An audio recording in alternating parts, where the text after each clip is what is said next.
An investigation is underway tonight into the shootout between a suspect and a Richfield police officer that left that suspect dead and an officer injured. It happened around 3:30 this morning near the intersection of West 75th Street and Morgan Avenue. That's between 35W and Penn.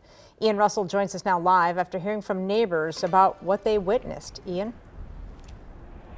Yeah, Rena, law enforcement was out near those apartments by that intersection most of the day today, really investigating what led up to that exchange of gunfire between those officers and that suspected prowler, they say, that was out there, it sounds like, looking through cars. Neighbors that we talked with say they actually woke up to the sound of gunfire about 3:30 this morning, and all that happened just before dozens of officers flooded that area.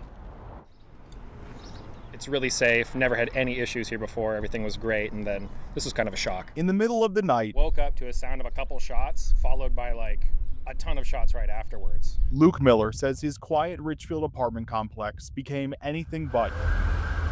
When I got up this morning, there were police everywhere. Richfield police say they got a call around 3:30 Wednesday morning reporting someone looking into cars. When they got there, they say the suspect ran and they chased. Police say that person pointed a gun at them and gunfire was exchanged. I don't really know how many there were, but it sounded like there was some shootout going out right next to me. It was insane. The suspect died at the scene. A Richfield police officer was taken to the hospital with a gunshot wound to their hand. It's sad when somebody is killed. I mean, it's always horrible. Other neighbors tell us they figured people were looking out because of other car break-ins in nearby neighborhoods. But I figured they were on high alert because of South Minneapolis having all their windows smashed in.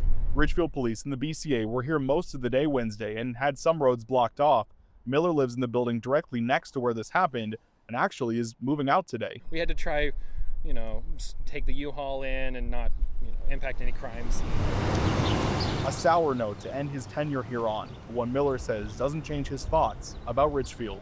Loss of life is always tragic, and I'm just glad that bystanders and everyone else is safe.